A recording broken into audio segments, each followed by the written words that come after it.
Greetings, everyone. Thanks for joining us for a chat with Tony Khan here today to discuss tomorrow night's Ring of Honor Death Before Dishonor pay-per-view from Esports Stadium Arlington in Arlington, Texas. We want to give everyone the opportunity to connect with Tony. So in that spirit, whether you're submitting your question via text on the dashboard or I call on you, please refrain from two-parted questions. And we remind you the occasion to bring everyone together here today with Tony is the Death Before Dishonor show. So that's it for the ground rules. I'm going to turn it over to Tony now for some opening thoughts, and then we're going to open the lines for your questions. Tony. Hey, everyone. Thank you, Jim. It's great to be here to talk Death Before Dishonor with all of you. I'm really excited for the weekend. Can't wait to go back to Arlington. I think we got something really cool there going at the Esports Stadium, and I look forward to hearing your questions. Thank you. All right, Tony, good to hear from you. So here we go. We're going to start with Andrew Bedala from Final Bell Media, and then on deck will be Jason Powell from Pro Wrestling Net. Andrew, you lead us off.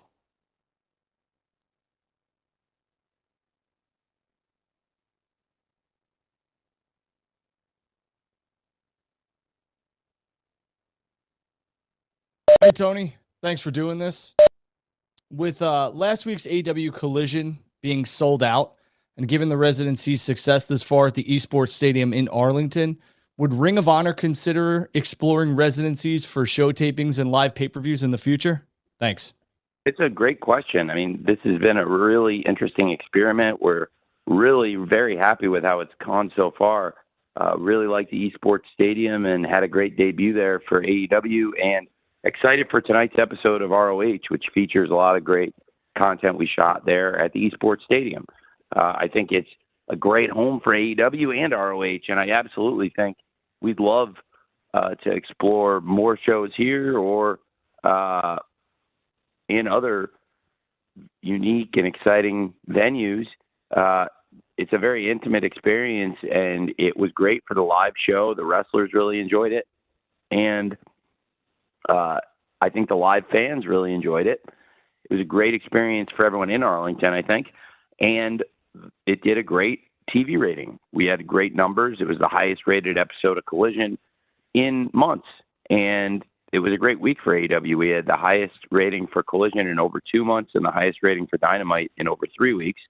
And it's also a great home for ROH there, and I think we're going to see how the rest of this residency goes, but absolutely this Path to All In series and the ROH shows we're doing in Arlington, I think so far it bodes really well for more shows here and more shows like this. Thanks, Drew. Thank you very much, Andrew. Jason Powell from Pro Wrestling Net is next, to be followed by Dominic D'Angelo from One True Sports. In unprotected chair shots to the head in pro wrestling lately, including one on last night's Dynamite show. And I know you've had Chris Nowinski in to deliver seminars about head trauma, and I'm sure you're aware of the damage of CTE, given your status as a member of an NFL ownership family. So what is your stance on unprotected chair shots? Is there something being done to gimmick these chairs that in your mind makes it okay? It's a great question. And it was a very nuanced question. There's a couple different things in there, and I think the nuance you added to it made it an even better series of questions. I don't necessarily want to get into pro wrestling, and I love that we analyze the mechanics of pro wrestling and the things going on. I do like to leave some of the art of this and some of the kayfabe of this in the wrestling. And I think that's the best way to do it. But I thought it was a great match. Everybody came out of it in great shape, all things considered. I mean, everyone's beat up bad, but to be honest, this is probably the least major injuries we've ever had coming out of a blood and guts match or one of these very brutal multi-man death matches. And I'm glad everyone's going to be okay. Well, it's a really beat up group, but all things considered came out very well. I think it's a great question. I don't think all these spots are created equal. There's different spots, different ways to do things. And, I don't want to compare apples to oranges necessarily. I think it's a great question. And, there's definitely some, mystery to be left to how things are done. And, how things might be done now might not be the same way they would be done 25 years ago, just to do the same spot, for example. But I think it was a great nuanced question, and I appreciate you asking. Thanks, Jason.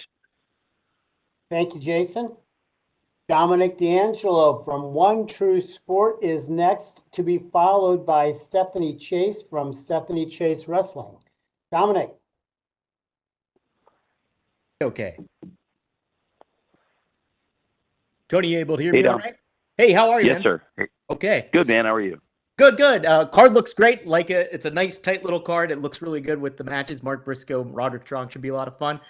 Kind of the two wrestlers I wanted to talk about that have been on ROH before are the Von Erichs, and you having a residency in Texas right now and everything like that, and having them appear there. Curious what your status is with them and your relationship with Kevin Von Erich as well. I absolutely love working with Ross, Marshall, and Kevin. The Von Erich family are tremendous people, and it's an honor being in Arlington, Texas, being there around the Dallas-Fort Worth Metroplex, and that's their territory. It's an honor doing pro wrestling in the Von Erichs territory and having them give it their blessing and having Kevin be there and be a part of it. I really enjoy spending time with the Von Erichs. I love talking wrestling with Kevin. He's got a great mind for the wrestling business, and it's been really nice to have Kevin backstage. He's a great mentor to other wrestlers and a great person for us all to learn from, and he's really been having fun. The Von Erichs have gotten with some different people here in AEW. We've seen him teaming up with some of our great wrestlers in AEW and ROH, people like Orange Cassidy and Dustin Rhodes, and great to have the Von Erichs in Arlington with us as part of the shows we're doing. And I love working with Ross and Marshall in the ring and Kevin backstage, or anytime he goes out there. It's a real treat for us. So definitely love working with the Von Erichs, especially in Texas. Thanks. Thank you, Dominic. Stephanie Chase from Stephanie Chase Wrestling is next. Samantha Shipman from the Daily DDT will follow Stephanie. Steph?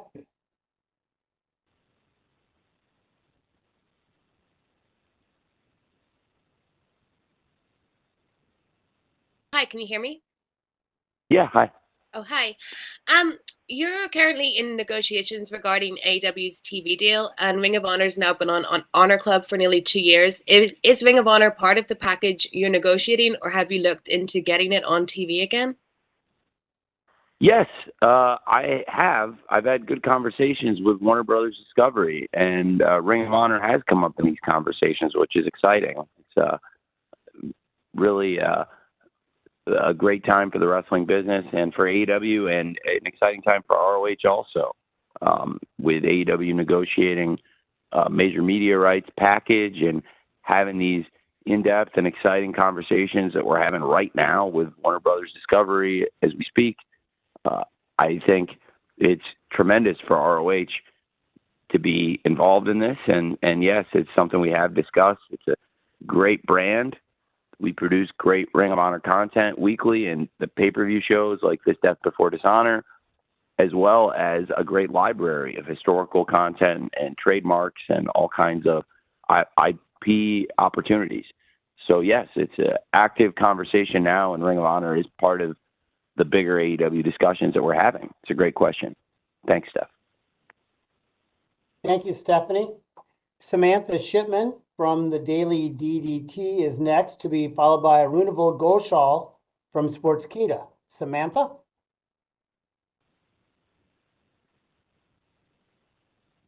Can you hear me? Yes? Yeah. Hey. Okay, great. Sorry, it was a delay.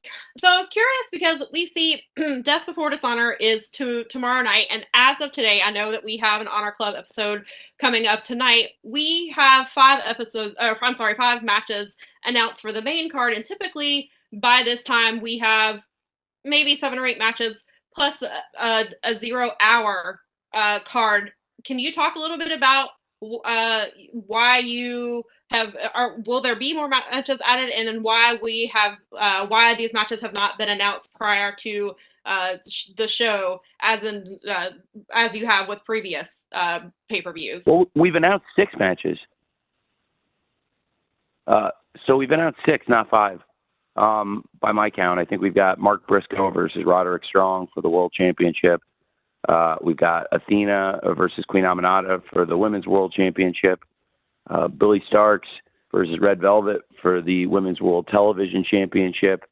Wheeler Yuta versus Lee Moriarty for the Pure title. We've announced the Texas Death Match of Diamante versus Legit Layla Hirsch.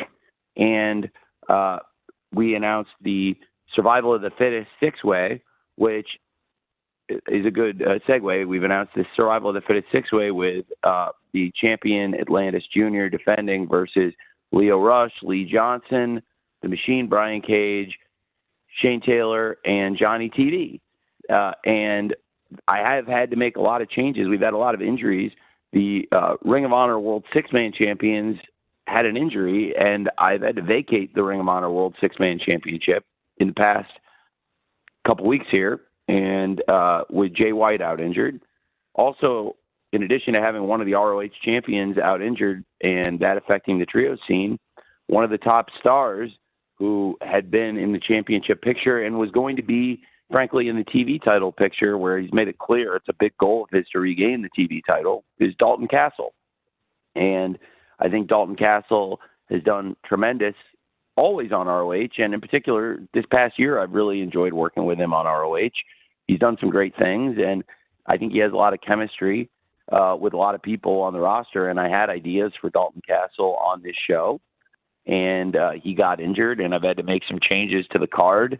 Bit of a domino effect in the men's matches. For the women's matches, we announced 3 great matches coming out.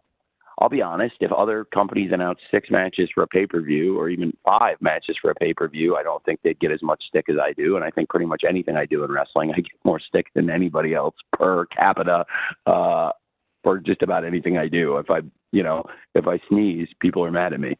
And, there were a lot of changes that had to come to this card as a result of a series of injuries that happened.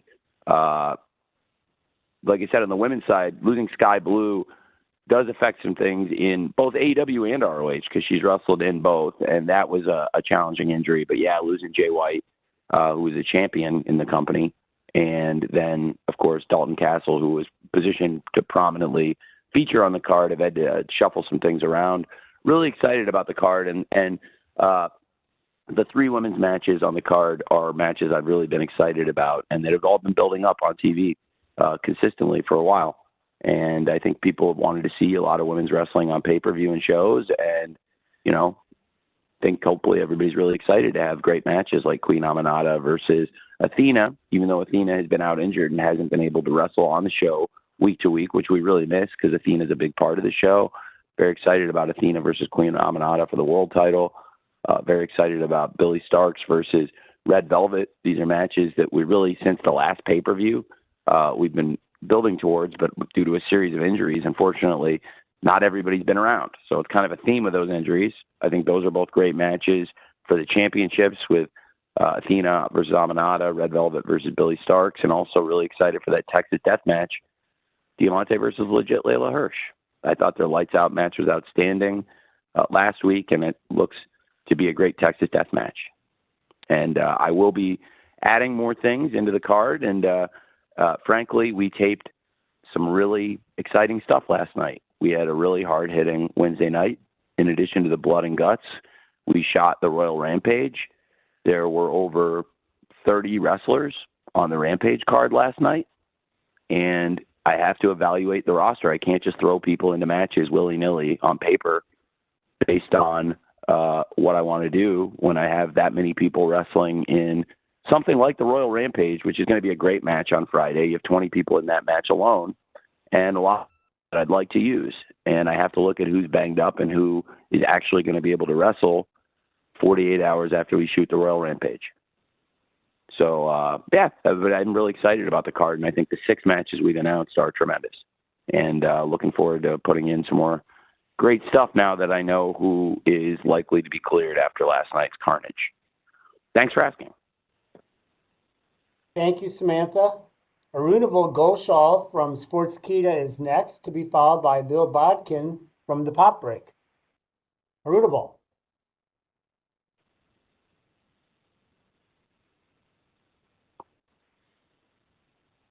Audible? Hey, Hey, so I just wanted to know your thoughts on Mark Briscoe and his reign as the ROH World Champion. This is his first reign after all. So if you can share your thoughts. yes. Could you maybe ask your question one more time about Mark Briscoe? About my thoughts on you? You said my thoughts on Mark Briscoe. Your thoughts on his reign as champion, how it has Yeah. been stage and on screen.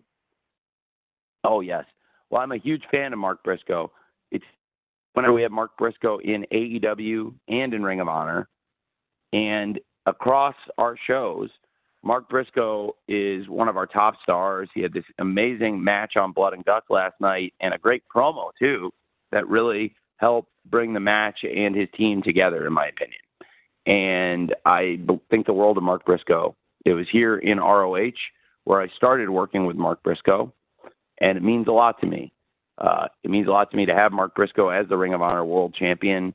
He's been a great World Tag Team Champion. He's been a great member of the Ring of Honor roster basically since the first show. He was at the first Ring of Honor show. He would have wrestled on it, but he was too young. And he's been a part of Ring of Honor, though, and been there since the very beginning. And Mark and his brother, I first met them in Texas, around Dallas, actually, over 2 years ago at the first Supercard of Honor. And that's when I got to start working with the Briscoes and never looked back. And I love working with Mark. I think he's a great champion, and I'm very excited about his match with Roderick Strong.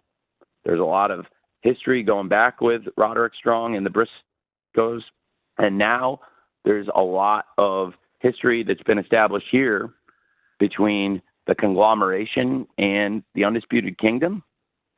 A lot of things happening in recent weeks between those groups, and I think Roderick Strong is a perfect match, a perfect main event match for Mark Briscoe as the Ring of Honor World Champion. I think either one of them, Roderick Strong or Mark Briscoe, they're both great candidates to be a world champion here. They both have great history in ROH and with each other. And frankly, the last place I ever saw Jay Briscoe was in Arlington, Texas. And I think of it every time I'm there now. And I carry several different photos of Jay Briscoe in my wallet. I think about him all the time. He's a great guy and a great wrestler, maybe the best I've ever worked with. And Mark Briscoe, certainly right there near the top, at the top too. And I think he's a great champion in ROH. Thanks for asking. Thank you, Arunable. Bill Bodkin from the Pop Break is next, to be followed by Chris Mueller from Bleacher Report. Bill. Can you hear me? Yes, Hello? we can. Okay, great. Tony, recently on an interview, you listed off some of your favorite AEW matches. I would love to get a list of your favorite Ring of Honor matches under your ownership. And I will give you a caveat. You can't pick the Briscoes versus FTR 3 times. Like, I mean, we all know they're some of the greatest tag matches of all time. But I would love to know what you consider some of the greatest Ring of Honor matches since you purchased the company. Thank you. Yeah, I really appreciate you asking. Thank you very much. Well, I would put the whole trilogy at the top, at Briscoes versus FTR. They've been great matches, Briscoes versus FTR, the trilogy, the first match in Garland, Texas, and then the second match at Death Before Dishonor a couple of years ago in Massachusetts. And then the final, the dog collar match, coming out of that 2 out of 3 falls match. We had the dog collar match in Arlington. I think those would certainly be around the top 3. So many great matches with Athena as Women's World Champion. So many great matches with Athena. 2 of my favorites would be with Willow. I think the pay-per-view match with Willow was outstanding at Death Before Dishonor. And they all fantastic match in Orlando. I believe it was the main event of the second episode we've done of the Honor Club TV. It was the main event of the first session. The last match of the first session we ever did in Orlando on the Honor Club TV for ROH. The Athena Willow matches have been outstanding. And those would be some of my favorites. I think the Kingdom Top Flight matches, they had a great match in Arlington on the 0 hour, and then Fight Without Honor in Orlando. I think those have been outstanding. Gosh, so many great matches here to choose from. But those would definitely be some of my favorite ones. Working with those guys, those have been a lot of my favorites. Chris Jericho versus Claudio, the Ocho, really enjoyed that. Even though it was an ROH title match on Dynamite, I thought Jericho's matches with Ishii and Bandito were outstanding during that Ocho run. Really great matches. Claudio versus Eddie Kingston, outstanding matches. Their match in Los Angeles, I thought was excellent. So many great things in ROH. We have great champions, great world champions now with Mark Briscoe and Athena defending their titles. And certainly those two have been involved in a lot of the best matches I've ever seen. And definitely here in ROH, some of the best matches we've had. Thank you for asking. Thank you very much, Bill. Chris Mueller from Bleacher Report is next. Rob Wilkins has a write-in question from Fightful when Chris and Tony connect. So, Chris, you're up.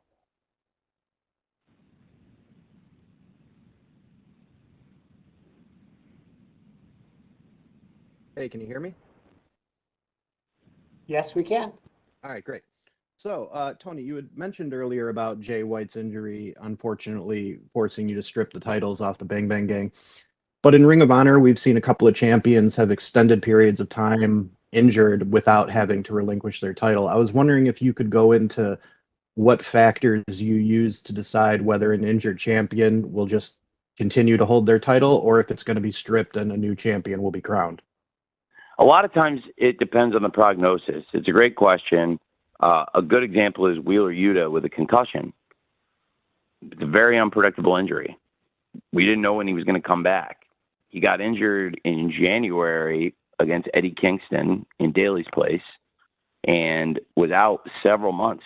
And at one point, it seemed like he might come back sooner, but that was a long time to be out. And he was very banged up and needed the time. He's a tough guy, Wheeler Yuta, very tough guy.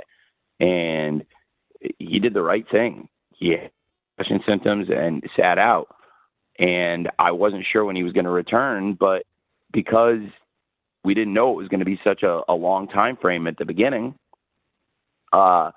we had assessed it and said, I'll kind of look at this and see how it's going. And it just kept lingering, unfortunately. So Wheeler Yuta is a good example where if you told me it was going to be so many months he'd be out, I might have done something different. But with concussions, they can be very unpredictable sometimes. And, with some of these other injuries, just going off the outlook and the prognosis and knowing that there's going to be an extended period of time for sure, that can make it a little bit more of a certainty about, doing something, making a change, possibly vacating a title if you think that somebody's going to be out for sure for a long period of time. But sometimes with some injuries where there's unpredictability, maybe you want to give them a chance, see how it goes. And then, when the injury lingers, you look back and you say, wow, it's been a while now, but at the beginning, I just didn't know how long this person was going to be hurt. So I think that is a big factor in it. Thanks for asking. Very much, Chris. Thank you, Tony. Rob Wilkins from Fightful has this writing question. I'll give you in a minute here, Tony, followed by Dave Meltzer from the Wrestling Observer. Tony, Rob wants to know, it's exciting to see MXM has arrived under the AEW/Ring of Honor umbrella. Are you looking at free agents for Ring of Honor specifically, or are you hiring under the AEW umbrella? Well, these are great questions. We have done both.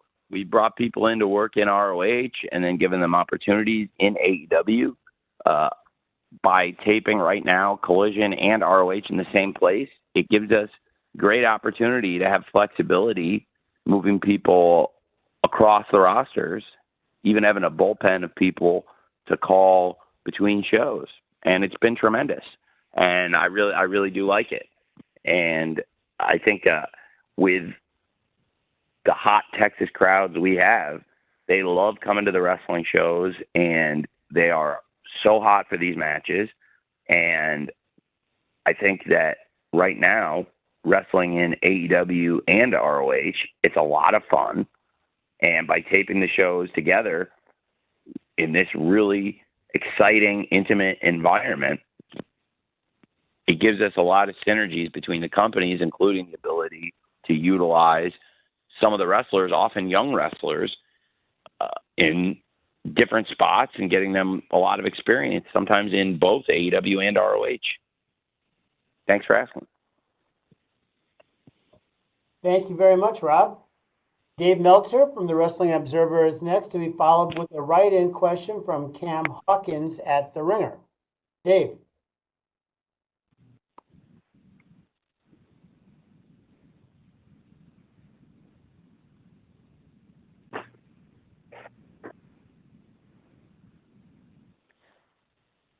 Dave? Hey, Dave, are you there?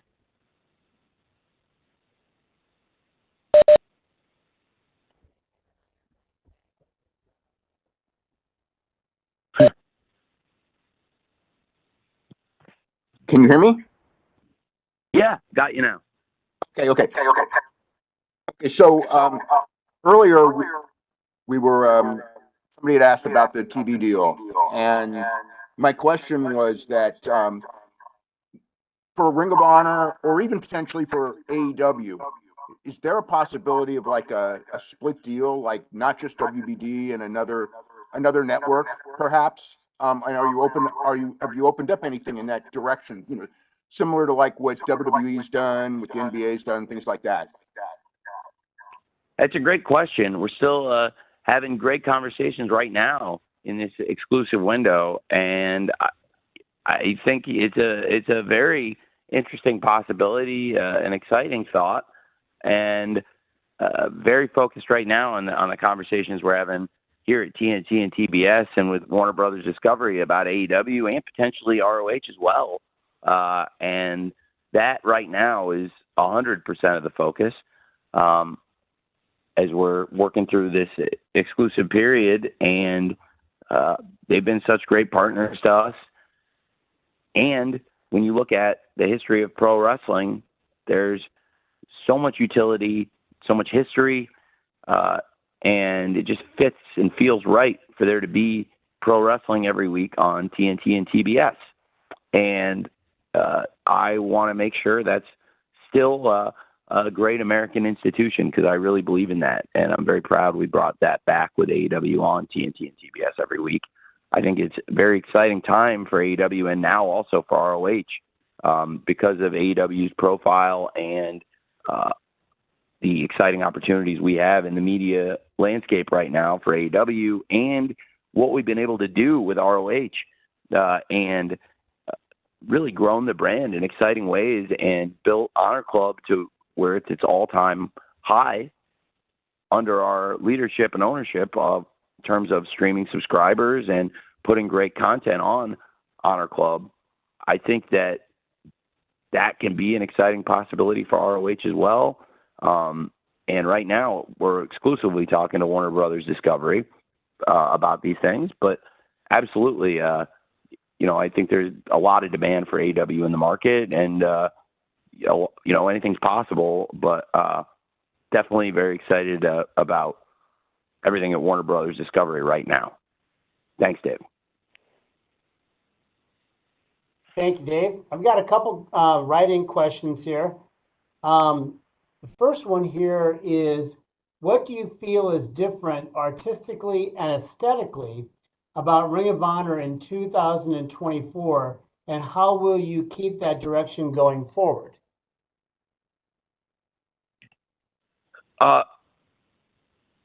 Jim, one more time. Can you mind asking me again? I just want to make sure I understand the question about the direction going. What was the first part of that? What do you feel is different artistically and aesthetically about Ring of Honor in 2024, and how will you keep that direction going forward? It's interesting. Well, there's a lot of things. I think we've really hit on a great formula, not only in 2024, but of doing exciting pay-per-view shows, having really a top roster, and putting on consistently, I think Supercard, Death Before Dishonor, Final Battle, year in, year out. These have been great shows. I mean, I think almost every big ROH show we've done has been excellent, and it fits in the theme of the great AEW pay-per-views we've done. Consistently between AEW and ROH, that the big shows will always deliver. And I think there's some really exciting stuff on our weekly TV. To me, a big aesthetic change that we made and an interesting opportunity is what we're doing in Arlington right now at the Esports Stadium. And we're going to continue to fine tune that and try to make that a perfect home. But it's been very well received, and I think people are going to really like tonight's ROH TV and the matches we filmed in Arlington. And there's some other content in there filmed outside Arlington as well. But I think in general, what we filmed in Arlington, and that it's tremendous.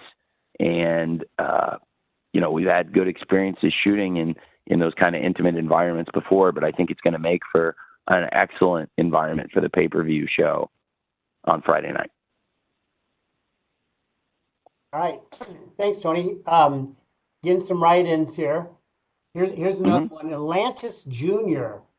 capturing the ROH World Television Championship aligns well with this Arlington residency, which is seemingly placing an emphasis on lucha wrestling. Can you talk about the decision to use this residency as a way to feature more stars from CMLL, as well as debut AEW's newest talent, Hologram? Yes, I absolutely can. I love Lucha Libre. I'm a huge fan of Lucha, and I think that in Texas, there's a lot of Lucha Libre fans as well. And we've got this great group of Lucha stars. I think it makes so much sense to bring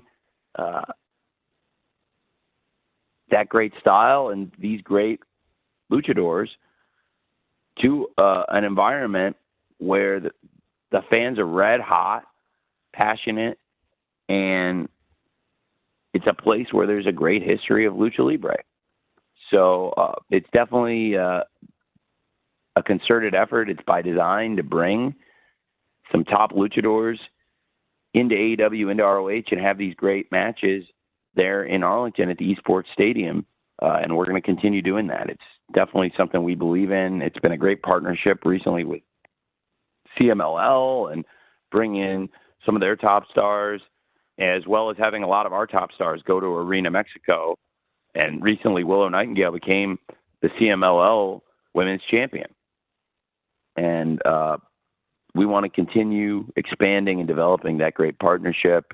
I'm very blessed to have an excellent relationship with Mr. Salvador Lutheroth and the great people that run CMLL. All right. Thank you for that. We got at least one more write-in here. I'm just going to get all these write-ins rolling here, if you don't mind. ROH was listed as one of the promotions competing at the upcoming Wrestle Dynasty pay-per-view at the Tokyo Dome at the beginning of 2025. Are you working to make ROH's representation more clear-cut from AEW's on that pay-per-view over the next 5 months? So let me make sure you mind asking me that again? Sure. Ring of Honor was listed as one of the promotions competing at the upcoming Wrestle Dynasty pay-per-view at the Tokyo Dome at the beginning of 2025. So the question is, are you working to make Ring of Honor's representation more clear-cut, more of a separation from AEW's on that pay-per-view over the next that's coming up in 5 months? Well, it's a great question. I suspect a lot of the top stars from AEW and ROH are going to be participating. It's still a while away. And I will be definitely sending a lot of great wrestlers and highly likely champions from AEW and ROH. It remains to be seen in 2025 who the champions will be in AEW and ROH. But I am absolutely committed to New Japan Pro Wrestling that we will be sending top stars, and that includes great wrestlers from AEW and great wrestlers from ROH. And it's definitely a great partnership with New Japan, and you'll see top stars from New Japan Pro Wrestling, CMLL, AEW, and ROH. And we'll see as we get closer to the new year and that event in January, where we are and who the champions are in AEW and ROH at that point. Thank you. Okay, more write-ins. This is the write-in day. Tyler Wilson from Dan Patrick's School of Sportscasting at Full Sail University. Tyler would like to know, when bringing on local indie talent onto the show to have a match with AEW Ring of Honor wrestlers, what is considered in giving them that opportunity? Well, it's a great question. A lot of things. So, and just to make sure I understand that write-in question, Jim, can you ask me that one more time? I just want to make sure I understand that. What Tyler wants to know is, like, when you're bringing indie talent in to face off against AEW talent or Ring of Honor talent, what sort of goes into those considerations you're thinking? What kind of criteria do they need to hit? Great. Okay, I'm glad I double checked. I think that helps a lot. So yes, I think the criteria depends on the spot. You know, we first of all bring in a lot of indie talent, unsigned talent. You know, give people opportunities, and sometimes it can be in a featured role because we really want to get a look at that person and have heard good things. Other times we need people to come to the shows, you know, and there are spots to be filled. Either way, it's a great opportunity, whether we're there to look at you specifically or whether, you know, you're there to be a part of the show and you happen to get that opportunity. Either way, it's a great opportunity and people have to make the most of them. I think, you know, when you bring in an independent wrestler and give them an opportunity on television to showcase them, it's a bigger, more unique opportunity than using somebody possibly in a dark match, but they're all great chances that can lead to exciting things. And everyone wants to wrestle on TV and pay-per-views. And, you know, I think a lot of wrestlers have common goals like that, but there are a lot of different ways to break into the wrestling business. And we're looking for all different roles to be filled, but filling a role well or doing a great job, you know, showing something, showing some kind of ability. It doesn't always have to be athletic ability. There are all kinds of different abilities, and showing off different abilities in the ring, backstage, wherever you do it, that impresses myself or the people that work with me and helps somebody make an. So there's a lot of ways to get your foot in the door. So we're looking for all different things, and you know, somebody coming in might get a showcase or more of an opportunity to show themselves, show their stuff. But there are a lot of different roles to be filled on a wrestling show and a lot of different ways to get your foot in the door. Thanks. All right, thank you very much, Tyler. Then we've got one here from James Rudy at Rudy Media. The Arlington residency just seems like a match made in heaven for the professional wrestling history and culture in Texas. Tell us about your memories of professional wrestling in Texas. Did you see matches in Texas as a youngster? And who were some of your favorite Texas-born wrestlers? Well, I had not attended wrestling in Texas until AEW, actually. I don't, you know, other than places I'd lived, because I had not lived in Texas really, and I've traveled certainly many times there for fun and when I was a kid, and then later on in my professional career in football, a lot of time in Texas for football. It's something that happened in my professional wrestling career, spending a lot of time in Texas for wrestling. I've spent a ton of time watching wrestling from Texas. I'm a huge fan of Mid-South wrestling and a huge fan of world-class championship wrestling. I loved watching shows from Houston, and love watching world-class shows from Dallas Sportatorium and their great territory. A lot of great history there. I grew up as a tape trader in the 90s, was trading a lot of tapes from the 80s. And a lot of my favorite matches and memories are Texas wrestling. And in particular around Dallas, obviously I mentioned earlier on the call, being a fan of World Class and the Von Erichs. It's a real privilege to be able to work with Kevin Von Erich, Ross and Marshall. Kevin and his brothers put on some of the greatest matches ever there around Dallas. And I love watching the Von Erichs against the Freebirds, Gino Hernandez and Chris Adams, and really enjoy the Fantastics versus the Midnight Express, and so many of the great matches and memories of World Class. Of course, Fantastics, Midnight Express, and so many others, big part of Mid-South wrestling and a great wrestling tradition there. And that, of course, carried into Houston and the whole Mid-South area, which is some of my favorite stuff as well. And then in recent years, we've been doing a lot of our shows, AEW and ROH, in Texas. And most of my favorite wrestling memories in Texas are those shows. And winter is coming. So many great matches, including Bryan Danielson versus Hangman Page, 1 hour draw. Winter is coming about 2.5 years ago. Crazy how time flies.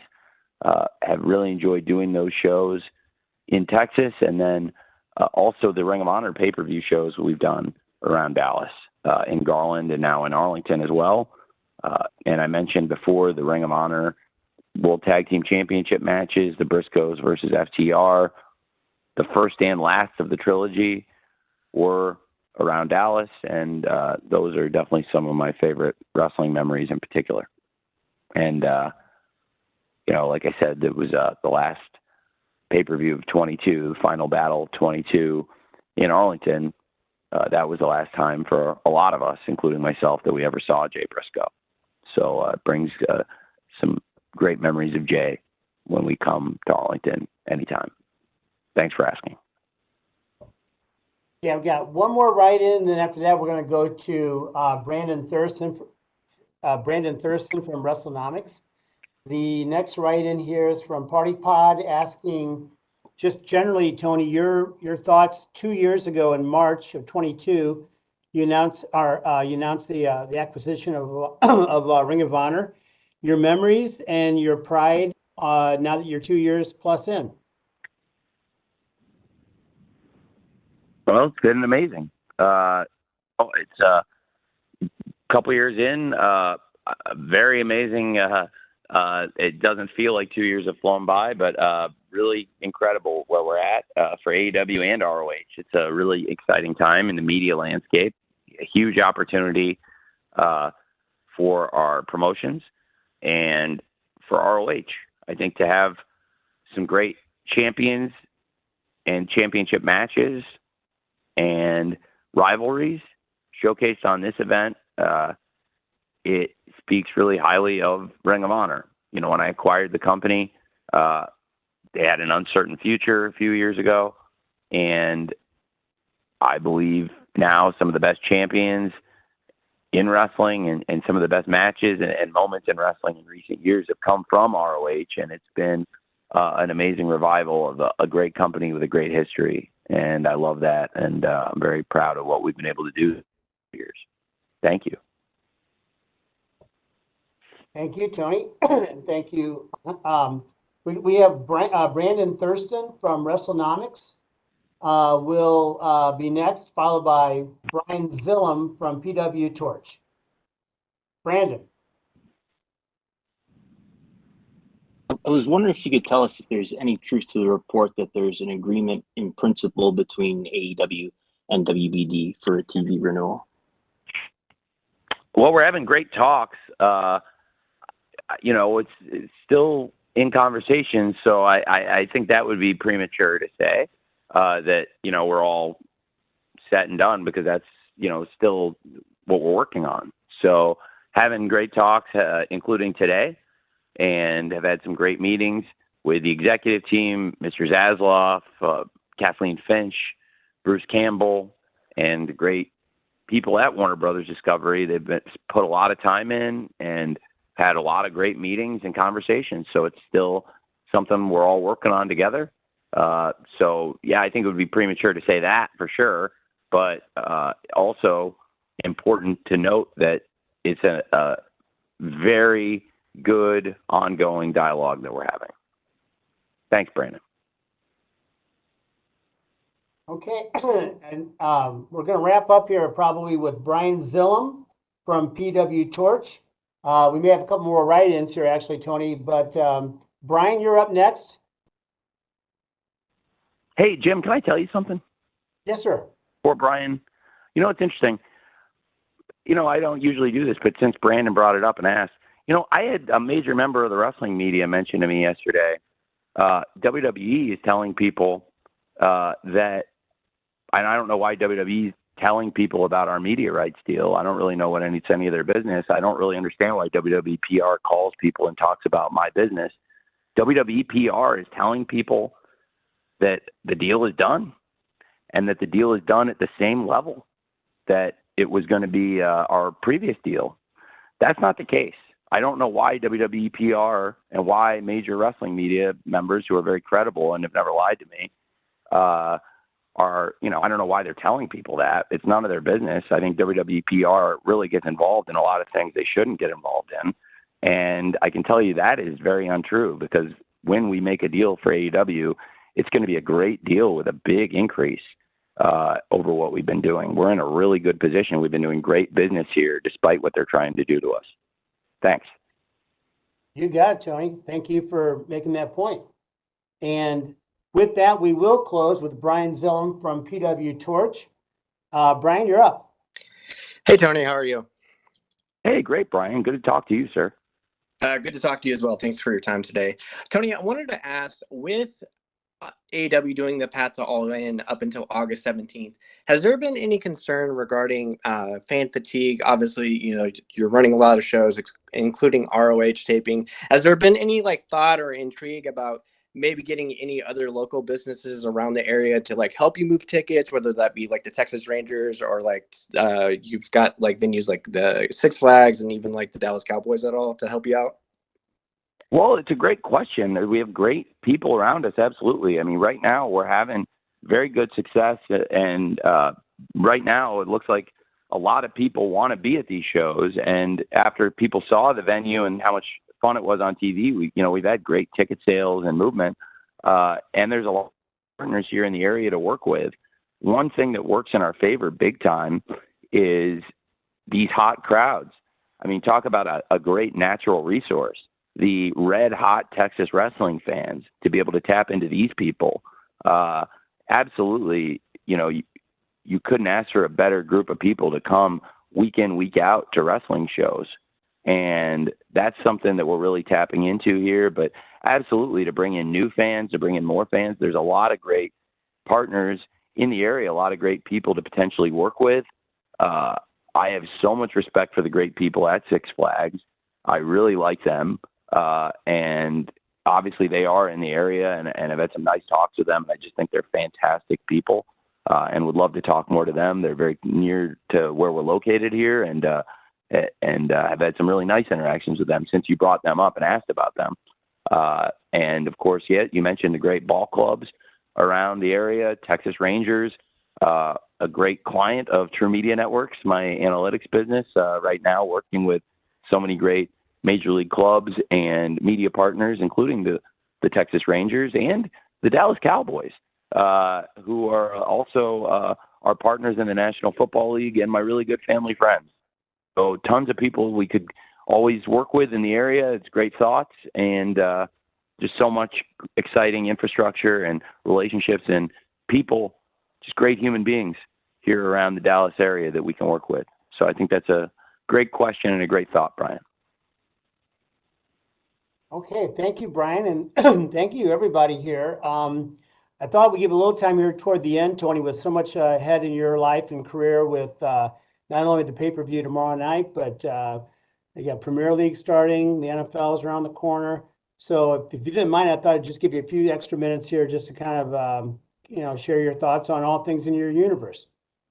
Well, thank you, Jim. It's a really exciting time. I think we've had some good talks and some great questions today. It's a lot of excitement and interest around the AEW media rights, and it's a very exciting time for AEW and also for ROH, as we said. Like Jim said, it's an exciting and busy time in my life. It's kind of a year-round grind in pro wrestling. There's no weeks off, no time off in wrestling, but in our other sports, it's very cyclical. And this is a busy, exciting week with the start of training camp. My dad and I were just there for the first team meeting of the year for the Jaguars. We have great leadership there. Doug Peterson, very exciting time getting contract extensions done there with a lot of our top players. Very exciting time for Fulham now in the transfer window, doing some exciting business and working on some things I'm really, really excited about at Fulham on the pitch. And like you said, Jim, what an amazing time it is for AEW as well, getting ready to go to Wembley Stadium. I'm so excited to go back to London and have AEW All In. And first and foremost, of course, we have this Path to All In series in Arlington, and ROH are the great TV tapings we're going to have, and Death Before Dishonor this weekend. I think this is going to be a fantastic weekend of wrestling. We have so much stuff planned in and around Arlington this weekend. Really looking forward to ROH Death Before Dishonor. Again, I'd be remiss if I didn't mention, for a lot of us, when we go to Arlington, a lot of us think this is the last place we ever saw Jay Briscoe. And when I first started doing ROH, it was also around Dallas. It wasn't in Arlington. It was in Garland, but it was close by. And there on the Dallas Metroplex, I have a lot of great memories, and that's where, I first met Mark and Jay Briscoe, and then, like I said, it was the last time I ever saw Jay Briscoe.